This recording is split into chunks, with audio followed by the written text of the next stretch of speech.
किसी समय देव सम्राट भक्त वत्सल भगवान शंकर अपने गणों तथा पार्वती को साथ लेकर कैलाश से विहार करने के लिए काशी आए। उन्होंने काशी को अपनी राजधानी बनाया, भैरव को उसका रक्षक नियुक्त किया तथा पार्वती के साथ मनुष्यों को आनंद देने वाली नाना प्रकार की लीलाएं करने लगे। किसी समय वरदान के कारण वे अपने गणों के साथ मंदराचल पर गए और वहां पर पार्वती के साथ विहार में प्रवृत्त हो गए। उसके बाद पार्वती ने नम्र क्रीड़ा अर्थात प्रेम परिहास करते हुए मंदराचल पर पूर्व दिशा की ओर मुख कर बैठे हुए चंड पराक्रम वाले सदाशिव के नेत्र लीलापूर्वक बंद कर दिए। मूंगे तथा स्वर्ण कमल की कांति से युक्त अपनी दोनों भुजाओं से जब पार्वती ने उनके नेत्र बंद कर दिए, तब शिवजी के नेत्रों के बंद हो जाने पर क्षण भर में घोर अंधकार छा गया। तब सदाशिव के ललाट का स्पर्श करते ही उनके ललाट पर स्थित अग्नि की उष्णता से पार्वती के दोनों हाथों से स्वेद बिंदु टपकने लगा। तब उससे एक बालक उत्पन्न हुआ जो भयंकर विकराल मुख वाला, महाक्रोधी, कृतघ्न, नेत्रहीन, जटाधारी, कृष्ण वर्ण वाला, कुरूप, मनुष्यों से भिन्न स्वरूप वाला, विकृत तथा बहुत रोमों से युक्त था। उत्पन्न होते ही उसने हंसना, गाना, नाचना, रोना तथा जीभ चाटना प्रारंभ किया और वह महाघोर शब्द करने लगा। विचित्र दर्शन वाले उस बालक के उत्पन्न होते ही शंकर जी ने गौरी से हंसते हुए कहा। श्री महेश बोले, हे प्रिय, तुमने मेरे नेत्रों को बंद कर जो कर्म किया है, अब उससे भयभीत क्यों हो? महादेव जी के इस वचन को सुनकर हंसती हुई गौरी ने उनके नेत्रों को छोड़ दिया। तब प्रकाश हो जाने पर वह नेत्रहीन पुरुष अंधकार से भी अधिक घोर रूप वाला हो गया। तब इस प्रकार के रूप वाले उस पुरुष को देखकर गौरी ने महेश्वर से पूछा, हे भगवान, हम दोनों के सामने यह घोर, भयंकर तथा विकृतकार कौन उत्पन्न हो गया है? आप मुझसे सत्य कहिए, किस कारण से तथा किसने इसकी सृष्टि की है? यह किसका पुत्र है?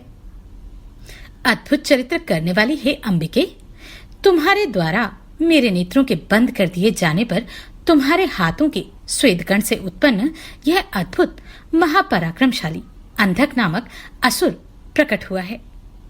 तुम ही इसकी जन्मदात्री हो। अतः हे आर्य, तुम ही दयापूर्वक अपनी सखियों के साथ गणों से इसकी रक्षा करो और बुद्धि से विचार कर इसके विषय में जो करना चाहती हो उसे करो। तदनंतर अपने पति के इस वचन को सुनकर गौरी अपनी सखियों के साथ दया भाव से अनेक प्रकार के उपायों से अपने पुत्र की रक्षा करने लगी। एक बार शिशिरकाल उपस्थित होने पर अपने बड़े भाई की संतति वृद्धि को देखकर अपनी स्त्री से प्रेरित होकर पुत्र की कामना वाला हिरण्याक्ष तपस्या करने के लिए वहां पहुंचा। वह कश्यप पुत्र असुरवन का आश्रय लेकर क्रोधादि दोषों को जीतकर पुत्र प्राप्ति के निमित्त काष्ठ के समान स्थिर होकर शंकर जी के दर्शन हेतु तप करने लगा। हे द्विजेंद्र, तब उसकी तपस्या से पूर्ण रूप प्रसन्न होकर शंकर जी वर देने के लिए गए। उस स्थान पर आकर वे वृषभध्वज महेश उस दैत्य श्रेष्ठ से बोले, हे दैत्यराज, तुम अपनी इंद्रियों को कष्ट मत दो। तुम किस निमित्त यह व्रत कर रहे हो? तुम अपना मनोरथ कहो, मैं शंकर तुम्हें वर दूंगा। तुम जो चाहते हो वह सब मैं दूंगा। शिव जी का यह सरस वचन सुनकर वह दैत्य हिरण्याक्ष अत्यंत प्रसन्न हो गया और हाथ जोड़कर सिर झुकाकर एवं नमस्कार करके विविध स्तुति पूर्वक शंकर जी से कहने लगा। हिरण्याक्ष बोला, हे चंद्रमौले, मुझे दैत्यवंश के योग्य एवं अति पराक्रम कोई पुत्र नहीं है। उसी के लिए मैं इस तपस्या में प्रवृत्त हुआ हूं। अतः हे देवेश, आप मुझे महाबलवान पुत्र प्रदान कीजिए, क्योंकि मेरे भाई को प्रहलाद आदि 5 महाबलवान पुत्र हैं, मुझे पुत्र नहीं है। कृपालु शंकर दैत्यराज के उस वचन को सुनकर प्रसन्न हो गए और उससे बोले, हे दैत्यराज, यद्यपि तुम्हारे वीर से पुत्र उत्पन्न नहीं होगा, फिर भी मैं तुम्हें पुत्र प्रदान करता हूं। तुम अंधक नामक मेरे पुत्र का वरण कर लो, जो तुम्हारे ही समान बलवान और अजेय है। तुम सब दुखों को त्याग कर उसी को अपना पुत्र मान लो। इस प्रकार कहकर प्रसन्न होकर पार्वती सहित त्रिपुरारी उग्र रूप महात्मा शंकर ने उस हिरण्याक्ष को पुत्र प्रदान कर दिया। तदनंतर प्रचंड पराक्रमी वह दैत्य सदाशिव से पुत्र प्राप्त कर संपूर्ण देवताओं को जीतकर इस पृथ्वी को अपने देश पाताल में लेकर चला गया। उसके अनंतर देवताओं, मुनियों एवं सिद्धों ने सर्वात्मक, यज्ञमय तथा महाविकराल प्रधान वराह रूप का आश्रय लेकर अनंत पराक्रम वाले विष्णु की आराधना की।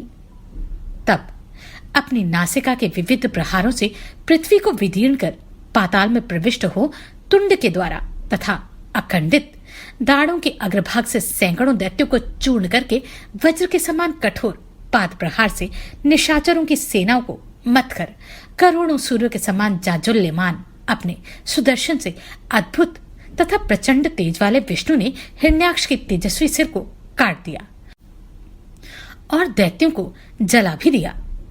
हिरण्याक्ष के मर जाने पर उन्होंने प्रसन्न होकर अंधक को राज्य पद पर अभिषिक्त कर दिया। इस प्रकार महात्मा विष्णु पाताल तल से पृथ्वी का उद्धार कर अपनी दाढ़ों के अग्रभाग से पृथ्वी को पुनः अपने स्थान पर प्रतिष्ठित कर परम प्रसन्न हो गए और पूर्व की भांति उसकी रक्षा करने लगे। किसी समय जब हिरण्याक्ष पुत्र अंधक भाइयों के साथ खेल रहा था, तब क्रीड़ा में आसक्त तथा मदांध उसके भाइयों ने उपहास करते हुए उससे कहा, हे अंधक, तुम्हें राज्य से क्या प्रयोजन? तुम्हारा पिता हिरण्याक्ष निश्चय ही बड़ा मूर्ख था, जिसने घोर तपस्या के द्वारा शिवजी को प्रसन्न कर तुम्हारे जैसा कलह प्रिय, नेत्रहीन, विकृत एवं कुरूप पुत्र प्राप्त किया। तुम निश्चय ही राज्य के भागी नहीं हो। क्या दूसरे से उत्पन्न हुआ व्यक्ति राज्य का अधिकारी बन सकता है? तुम ही विचार करो। उनके उन वचनों को वह बुद्धि से स्वयं विचार करके दीन हो गया और उन्हें नाना प्रकार के वचनों से सांत्वना देकर रात में ही अकेले निर्जन वन को चला गया। वहां निराहार रहकर वह एक पैर पर खड़ा हो दोनों भुजाओं को उठाकर 10,000 वर्ष पर्यंत घोर तप एवं मंत्र का जप करने लगा, जो देवता एवं राक्षसों से भी संभव नहीं था।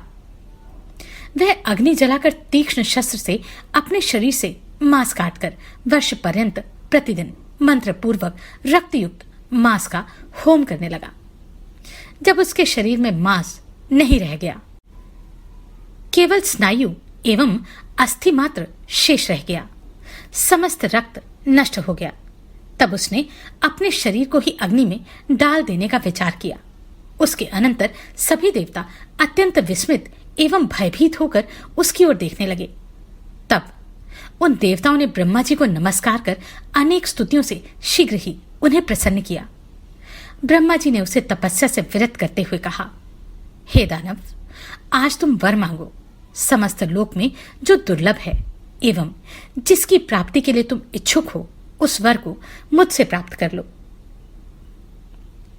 ब्रह्मा के इस वचन को सुनकर दीन एवं विनम्र होकर उस दैत्य ने कहा, हे ब्राह्मण, प्रहलाद आदि मेरे जिन निष्ठुर भाइयों ने मेरा राज्य छीन लिया है, वे मेरे सेवक हों। मुझे नेत्रहीन को दिव्य नेत्र की प्राप्ति हो जाए एवं इंद्रादि देवता मुझे कर प्रदान करें। मेरी मृत्यु देव, दैत्य, गंधर्व, यक्ष, सर्प, राक्षस, मनुष्य, दैत्यों के शत्रु श्री नारायण आदि किसी प्राणी तथा सर्वमय शंकर से भी ना हो। उसके इस कठिन वचन को सुनकर ब्रह्मा जी शंकित हो उससे कहने लगे। ब्रह्मा जी बोले, हे दैत्येंद्र, यह सब पूर्ण होगा, किंतु अपनी मृत्यु का कोई कारण अवश्य वर्ण करो, क्योंकि ना तो ऐसा हुआ है ना होगा जो काल के मुख में प्रविष्ट न हुआ हो। अतः आप जैसे सत्पुरुष अत्यंत दीर्घ जीवन की इच्छा का त्याग कर दें। ब्रह्मा के इस अनुनयपूर्ण वचन को सुनकर वह दैत्य पुनः कहने लगा। अंधक बोला, हे ब्रह्मदेव, तीनों कालों में जितनी भी श्रेष्ठ, मध्यम तथा कनिष्ठ स्त्रियां हैं, उन सभी में जो रत्न स्वरूप सर्वश्रेष्ठ हो, वही मेरी माता के समान हो। हे भगवान, हे स्वयंभू, जो मनुष्यलोक के लिए दुर्लभ तथा मन, वाणी और शरीर से सर्वथा अगम्य हो, जब मैं दैतेंद्र भाव से उसकी कामना करूं, तब मेरा नाश हो जाए। उसका वचन सुनकर ब्रह्मा जी ने आश्चर्यचकित हो शिव के चरण कमलों का स्मरण किया और शंभु की आज्ञा प्राप्त करके उस अंधक से शीघ्र कहा, हे दैत्य, तुम जो भी अभिलाषा करते हो, तुम्हारी वे सभी कामनाएं पूर्ण होंगी। हे दैतेंद्र, अपना अभिष्ट प्राप्त करो और वीरों के साथ सदा युद्ध करो। हे मुनीश्वर, ब्रह्मा जी के ऐसा वचन सुनकर स्नायु तथा अस्थि मात्र शेष व हिरण्याक्ष पुत्र अंधक ब्रह्मा जी को भक्तिपूर्वक प्रणाम कर उन प्रभु से कहने लगा। अंधक बोला, हे विभो, मैं इस विकृत शरीर से शत्रुओं की सेना में प्रविष्ट होकर किस प्रकार युद्ध कर सकता हूं? अतः अपने पवित्र हाथ से मुझे स्पर्श कीजिए और स्नायु तथा अस्थिशेष इस शरीर को शीघ्र ही मांस से पुष्ट कर दीजिए। सनत कुमार बोले। उसका वचन सुनकर वे ब्रह्मा उसके शरीर का स्पर्श करके मुनियों तथा सिद्धों से पूजित होते हुए देवेश्वरों के साथ अपने धाम को चले गए। ब्रह्मा के स्पर्श मात्र से ही वह दैत्यराज संपूर्ण शरीर वाला तथा बल संपन्न हो गया। वह नेत्रयुक्त तथा सुंदर हो गया और प्रसन्न होकर अपने नगर में प्रविष्ट हुआ। तदनंतर प्रहलाद आदि सभी दैतेंद्र उससे वर प्राप्त कर आया हुआ समझकर संपूर्ण राज्य उसके लिए छोड़कर उसके अधीन होकर उसके सेवक हो गए। तदनंतर अंधक ने अपने भृत्यों एवं सेनाओं के साथ विजय की इच्छा से स्वर्ग की ओर प्रस्थान किया और वहां युद्ध में समस्त देवताओं को जीतकर वज्र को धारण करने वाले इंद्र को भी करदाता बना दिया। उसने नागों, पक्षियों, बड़े बड़े राक्षसों, गंधर्वों, यक्षों, मनुष्यों, पर्वतों, वृक्षों एवं सिंहादि समस्त पशुओं को भी युद्ध में जीत लिया। उसने इस चराचर त्रिलोक्य पर अधिकार करके उसे अपने वश में कर लिया। इसके बाद अपने अनुकूल सुंदर हजारों स्त्रियों के साथ विहार करता हुआ पाताल, पृथ्वीलोक तथा स्वर्ग में जितनी रूपवती स्त्रियां थीं, उनके साथ पर्वतों तथा मनोहर नदी तटों पर वह रमण करने लगा। उनके मध्य में क्रीड़ा करता हुआ वह दैतेंद्र काम प्रवृत्ति के लिए स्त्रियों के पीने से बचे हुए दिव्य एवं मानुष पेयों को प्रसन्नता के साथ पीता था। वह नाना प्रकार के दिव्य रस, फल, सुगंधित पुष्प प्राप्त करके मैं दानव द्वारा निर्मित उत्तम गृहों तथा यानों एवं सुंदर वाहनों का सेवन करता था। अद्भुत दर्शन वाले पुष्प, अर्घ्य, धूप, मिष्टान, अंगराग आदि से युक्त हो क्रीड़ा करते हुए उस अंधक दैत्य के उत्तम 10,000 वर्ष बीत गए। इस प्रकार भोग करते हुए उसे परलोक में अपने कल्याण करने वाले पुण्य का ज्ञान न रहा और वह मूर्ख दैत्यराज मंदांध बुद्धि होकर दुष्टों के साथ निवास करने लगा। इसके बाद वह महात्मा प्रमथ होकर कुतर्क युक्त बातचीत से अपने प्रधान पुत्रों को तिरस्कृत कर सभी वैदिक धर्मों का विनाश करता हुआ दैत्यों के साथ विचरण करने लगा। धन के अंधकार से मदांध वह वेदों, ब्राह्मणों, देवताओं तथा गुरुओं का अपमान करने लगा और दैववश हतायु हो अपनी आयु को स्वेच्छाचार पूर्वक क्षीण करता हुआ रमण करने लगा। इस प्रकार उस पृथ्वी तल पर करोड़ों वर्ष निवास करते हुए वह अंधक किसी समय हर्षित होकर अपनी सेना के साथ मंदराचल पर गया और वहां की स्वर्णिम शोभा देखकर मानमत हो सैनिकों के साथ घूमने लगा। उसने अपने पराक्रम से प्रसन्नता पूर्वक मनोहर एवं दृढ़ नगर का निर्माण कर स्वयं उसके शिखर पर अपने निवास हेतु महासुंदर भवन बनवाया। उस दैत्येंद्र के दुर्योधन, वैदस तथा हस्ति नामक मंत्री थे। किसी समय उन तीनों मंत्रियों ने उस पर्वत शिखर पर एक रूपवती सुंदर स्त्री को देखा। शीघ्रगामी उन सभी दैत्यों ने हर्षित होकर उस वीरवर दैत्येंद्र अंधक के समीप आकर जैसा देखा था वैसा प्रेम पूर्वक कहा। मंत्री बोले, हे दैत्येंद्र, मंदराचल की गुफा में ध्यान में नेत्र बंद किए हुए रूपवान चंद्र की आधी कला को मस्तक पर धारण किए तथा कटि प्रदेश में व्याघ्र चर्म लपेटे हुए कोई मुनि दिखाई पड़े हैं। उनके सारे शरीर में भुजंग लिपटे हुए हैं। वे सिर पर जटा तथा गले में कपाल की माला धारण किए हुए हैं। उनसे थोड़ी ही दूर पर एक पुरुष दिखाई पड़ा। वह वानर के समान महाभयंकर मुख वाला, विकराल, हाथों में संपूर्ण अस्त्र लिए उनकी रक्षा करता हुआ स्थित है। वहीं पर शुक्ल वर्ण का एक श्वेत वृद्ध बैल भी है। हम लोगों ने बैठे हुए उस तपस्वी के निकट पृथ्वी पर रत्नभूता एक सुंदर रूप वाली मनोहर युवती भी देखी। उसे देख लेने पर अन्य को देखने का कोई प्रयोजन नहीं है। वह दिव्य नारी उन महापुण्यवान महर्षि महेश्वर की प्रिय भार्या है। हे दैत्येंद्र, आप सुंदर रत्नों के भोक्ता हैं, अतः उसे अपने घर लाकर भली भांति देखने में समर्थ हैं। उन मंत्रियों की इस बात को सुनकर वह दैत्य कामातुर हो उठा और उसका सारा शरीर घूमने लगा। उसने दुर्योधनादि मंत्रियों को उन मुनि के समीप शीघ्र ही भेजा। मंत्री बोले, हे बुद्धिमान मुनिवर, आप किसके पुत्र हैं और किस कारण यहाँ सुखपूर्वक बैठे हुए हैं? ऐसी महासुंदरी यह तरुणी किसकी भार्या है? हे मुनिंद्र, आप इसे शीघ्र ही दैत्यराज को समर्पित कर दें। अरे मूर्ख, तुम इस स्त्री को शांतिपूर्वक मुझे समर्पित करो। स्त्री के साथ तपस्या क्यों कर रहे हो? क्योंकि मैं तीनों लोकों का रत्नपति हूं, अतः तुम्हें आज्ञा देता हूं कि पहले शस्त्रों का त्याग करो, इसके बाद शुद्ध तप करो। शिवजी बोले, मैं अन्यों के लिए दुर्लभ इस घोर पाशुपत व्रत का आचरण करता हूं।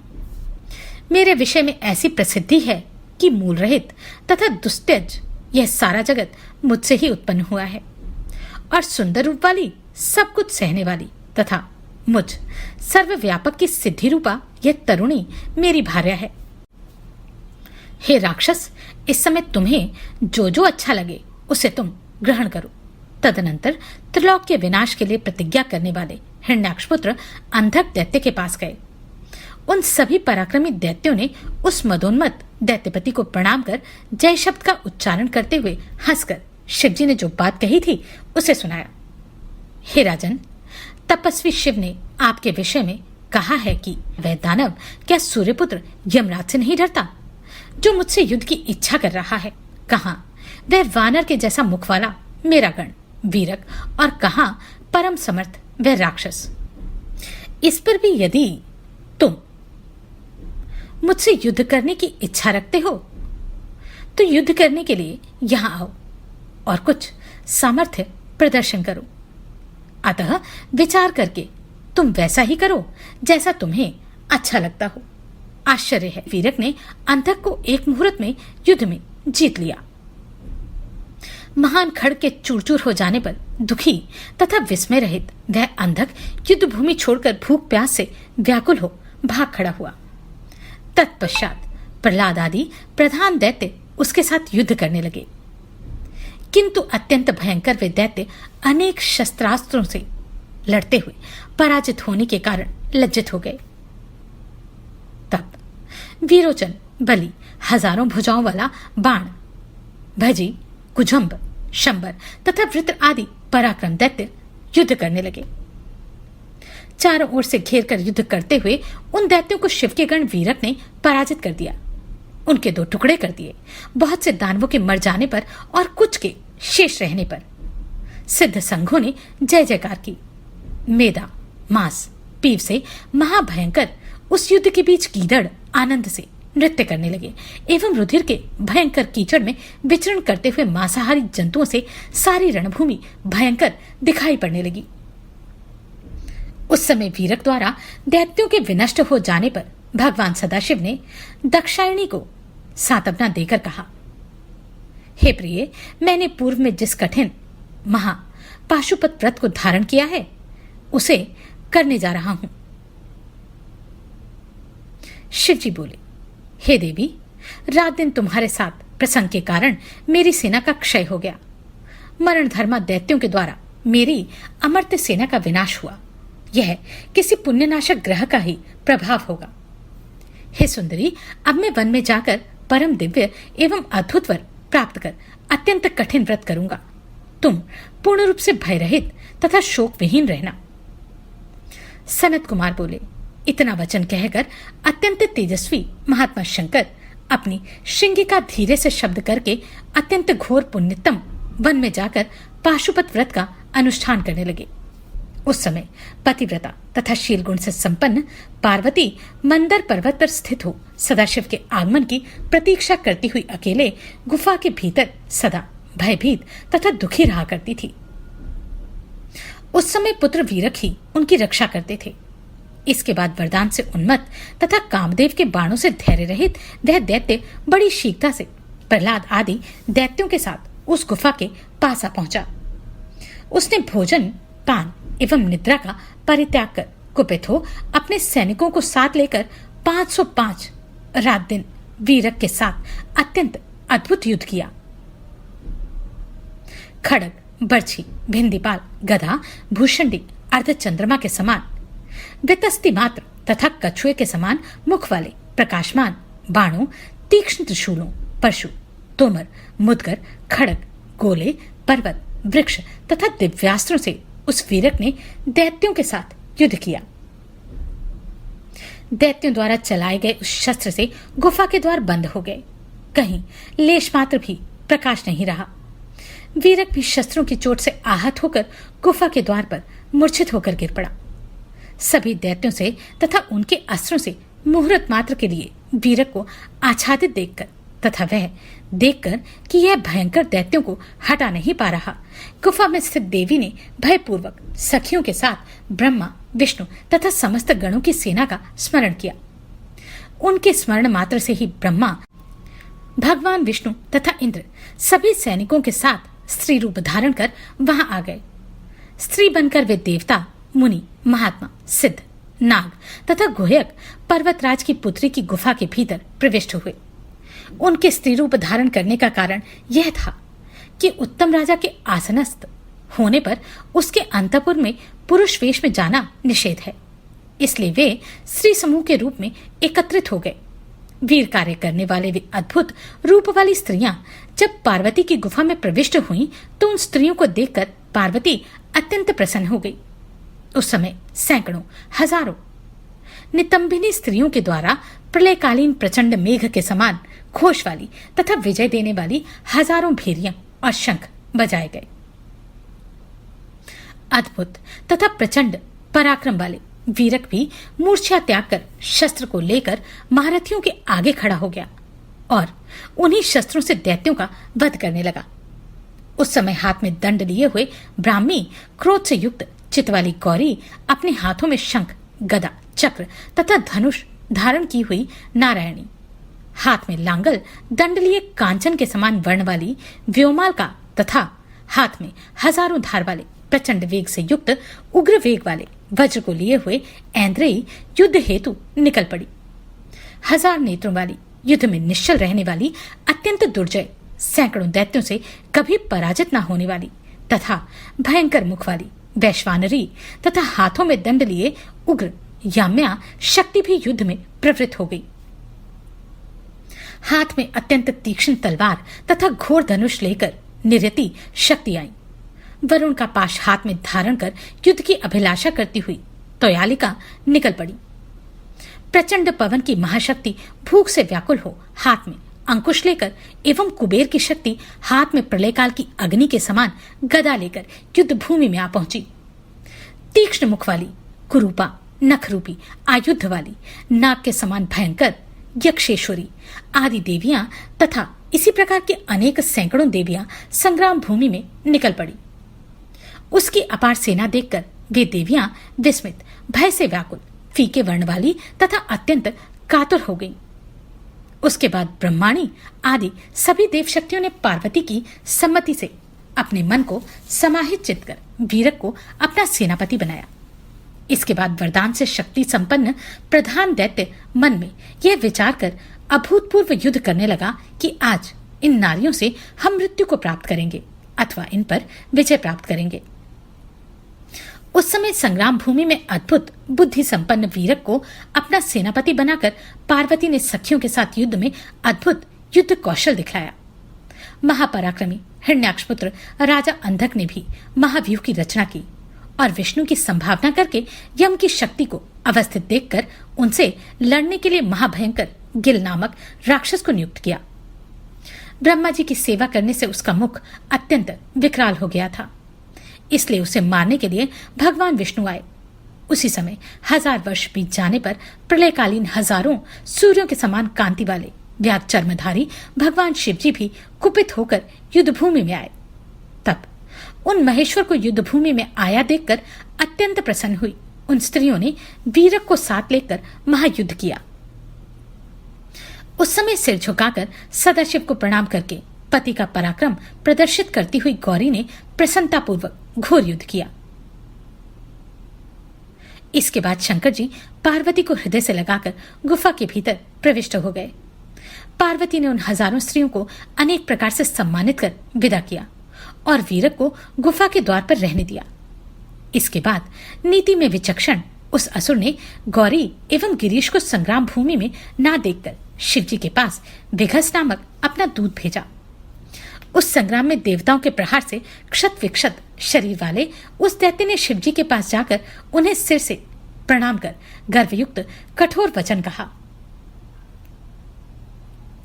दूत बोला, हे शंभु, अंधक द्वारा भेजा गया मैं इस गुफा में प्रविष्ट हुआ हूं। उस अंधक ने आपको संदेश भेजा है कि तुम्हें स्त्री से कोई प्रयोजन नहीं है, अतः इस रूपवती युवती नारी को शीघ्र त्याग दो। प्राय आप तपस्वी को अंतःकरण को भूषित करने वाले क्षमा आदि गुणों का सेवन करना चाहिए, मुनियों से विरोध नहीं करना चाहिए। ऐसा विचार कर मैं तुमसे विरोध नहीं करना चाहता। वस्तुतः तुम तपस्वी मुनि नहीं हो, किंतु शत्रु हो। हे धूर्त तापस, तुम हम दैत्यों के महाविरोधी शत्रु हो, अतः शीघ्रता से मेरे साथ युद्ध करो।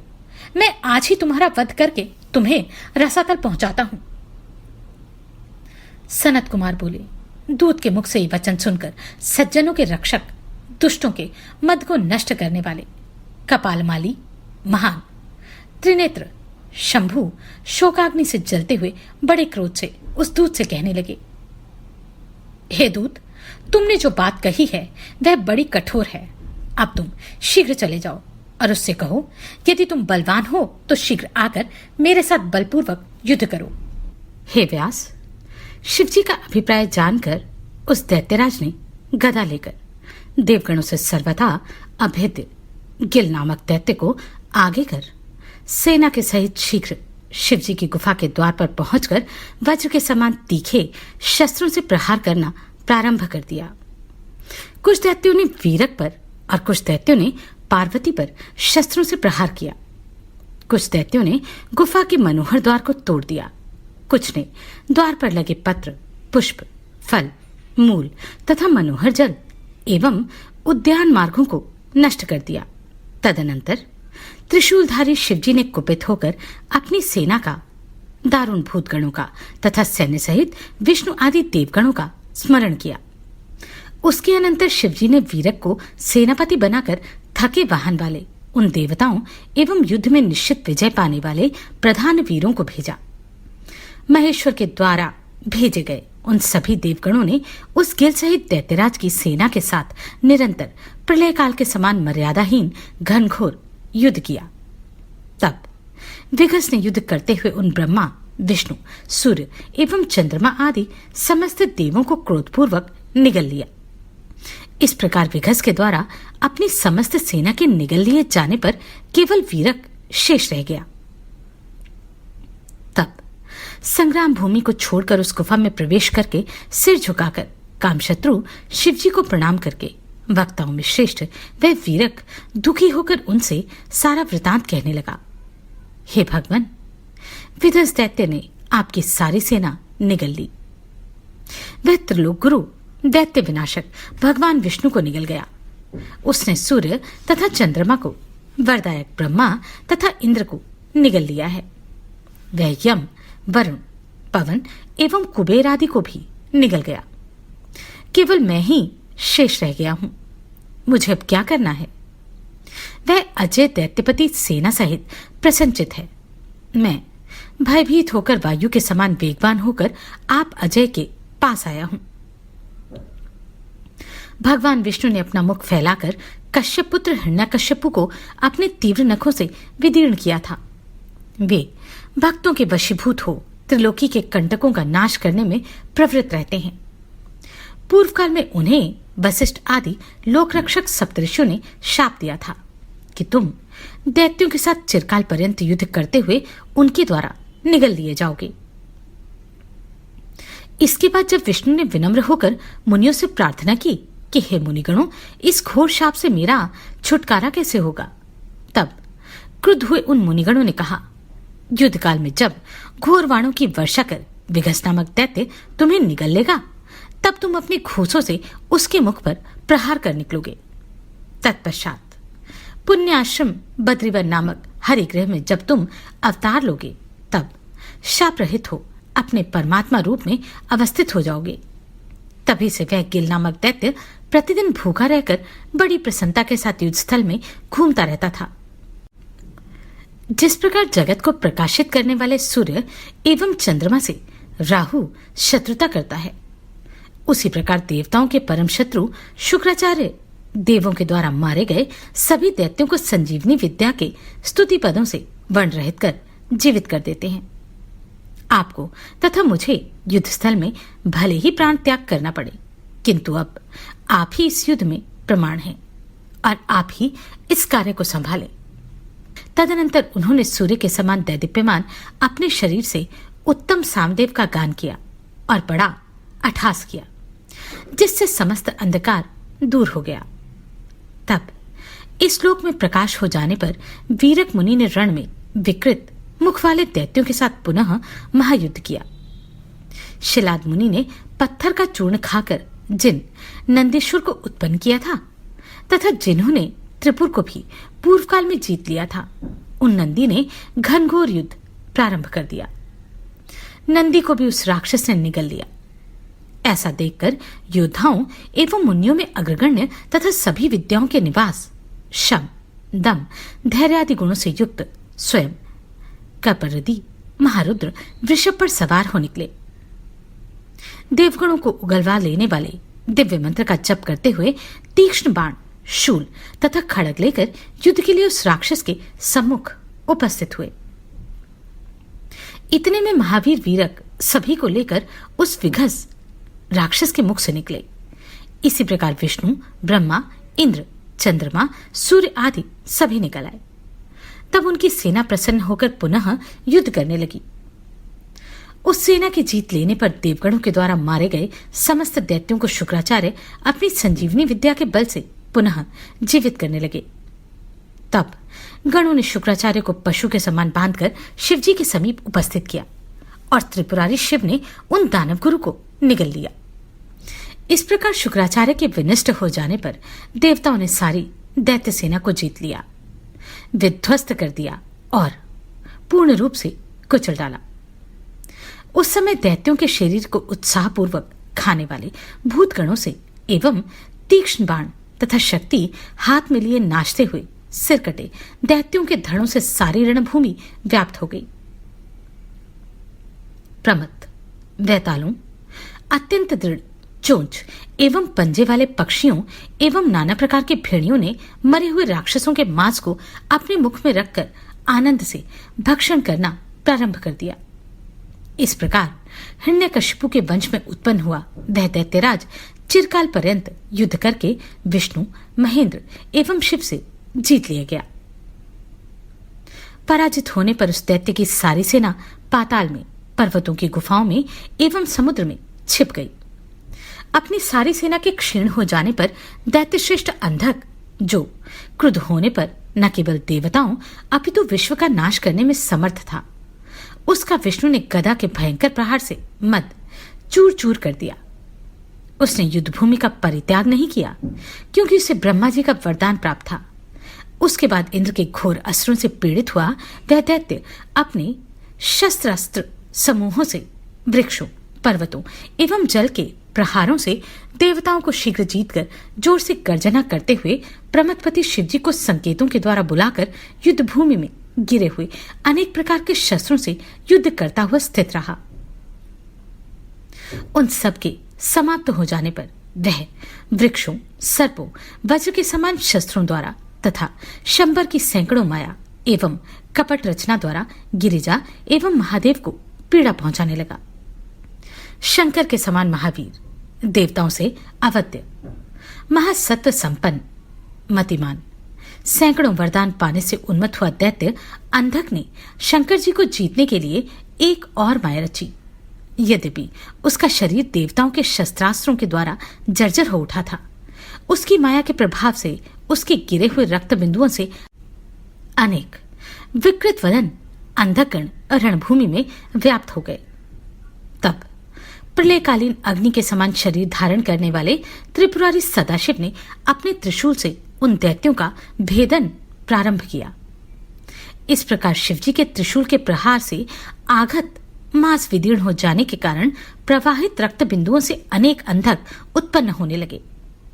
तब महाबुद्धिमान विष्णु ने शंकर जी को बुलाकर योग द्वारा अत्यंत विकृत मुख वाला उग्र, अजय, कराल तथा अत्यंत शुष्क स्त्री का रूप धारण कर लिया। अनेक भुजाओं से युक्त तथा कुपित भगवान विष्णु उस युद्धस्थल में शंकर जी के कान से प्रकट हुए। युद्ध भूमि में उत्पन्न हुई वे देवी अपने युगल चरणों से पृथ्वी को सुशोभित करने लगी। सभी देवगण उनकी स्तुति करने लगे। उसके बाद शंकर जी की प्रेरणा से क्षुधा से व्याकुल वे देवी मांस की कीट से युक्त उस रणभूमि में दैत्यपति के शरीर से निकले हुए उष्ण रुधिर का पान करने लगी। इस प्रकार रक्त के सूख जाने पर वह दैत्य अकेला होने पर भी अपने कुल क्रमांगत सनातन क्षात्र धर्म का स्मरण करता हुआ अपने वज्र के समान घूंसों, जानों, चरणों, नखों, भुजाओं तथा सिर के द्वारा शंकर से युद्ध करता रहा। इस प्रकार युद्ध कर तब वह रण में शांत हो गया। बाद में क्रुद्ध हुए शिवजी ने अपने त्रिशूल से उसका हृदय विदीर्ण कर दिया और स्थाणु के समान उसके ठूंठ शरीर को त्रिशूल पर टांगकर आकाश में उठा दिया। उसका शरीर सूर्य के ताप से सूखने लगा। पवन प्रेरित जलपूर्ण बादलों ने उसके शरीर को गीला कर दिया और उसका सारा शरीर जीर्ण शीर्ण हो गया। सूर्य की किरणों से संतप्त हिमखंडों से खंडित होने पर भी उस दैत्यराज ने प्राण त्याग नहीं किया। इस प्रकार 3000 वर्ष बीत जाने पर वेदनिधि मुनि शुक्र महेश्वर से पुनः पृथ्वी पर उत्पन्न हुए। तब उन्होंने शिव के त्रिशूल पर अत्यंत शुष्क शरीर वाले महाधैर्यवान और तपस्वी दानवराज अंधक को शिवजी का ध्यान करते हुए देखा। शिवजी ने दिव्य अमृत की वर्षा से उसका अभिषेक किया और उस त्रिशूल के अग्रभाग से उसे उतारा और महात्मा शिवजी ने वह सब कृत्य उस महादैत्य अंधक से शांतिपूर्वक कहा जिसे उन्होंने पहले किया था। ईश्वर बोले, हे दैत्येंद्र, हे सुव्रत, मैं तुम्हारे यम, नियम, शौर्य एवं धैर्य से अत्यंत प्रसन्न हूं। तुम वर मांगो। हे श्रेष्ठ महादैत्येंद्र, तुमने निष्पाप होकर नित्य मेरी आराधना की है। तुम वर के योग्य हो, इसलिए मैं तुम्हें वर देना चाहता हूं।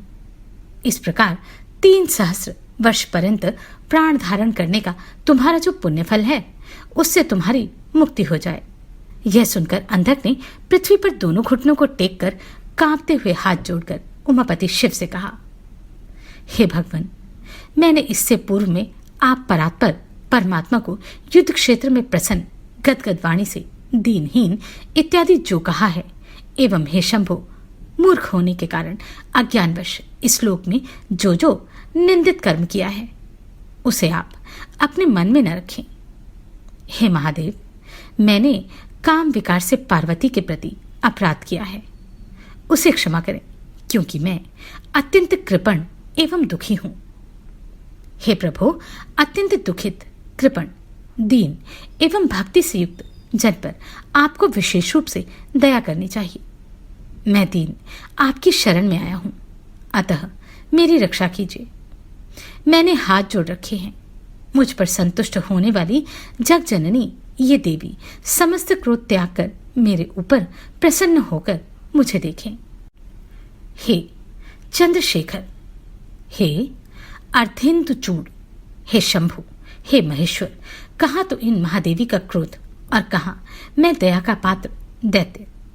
फिर भी आप मेरा अपराध क्षमा करें। कहाँ आप जैसे परमोदार और कहाँ काम क्रोधादि दोषों एवं मृत्यु तथा वृद्धावस्था के वशीभूत रहने वाला मैं। हे प्रभु, आपका यह युद्ध कुशल तथा महाबली पुत्र वीरक मुझ दयापात्र को देखकर आप क्रोध न करें। तुषार, हार, चंद्र, शंख तथा कुंद के समान स्वच्छ वर्ण वाले हे प्रभु, मैं इन माता पार्वती को अत्यंत आदर से नित्य देखा करूं। अब मैं आप दोनों का सदा भक्त होकर तथा देवताओं के साथ वैर रहित होकर शांतचित्त और योग परायण हो इन गणों के साथ निवास करूं। हे महेशान, आपकी कृपा से मैं दानव कुल में उत्पन्न होने के कारण किए गए विपरीत कर्मों का स्मरण कभी न करूं। आप मुझे यह उत्तम वर दीजिए। सनत कुमार बोले। इतना कहकर उस दैत्येंद्र ने माता पार्वती की ओर देखकर भगवान शिव का ध्यान करते हुए मौन धारण कर लिया। तदंतर शिवजी ने प्रसन्नतापूर्ण दृष्टि से उसे देखा। तब उसे अपने पूर्व वृतांत तथा अद्भुत जन्म का स्मरण हो आया।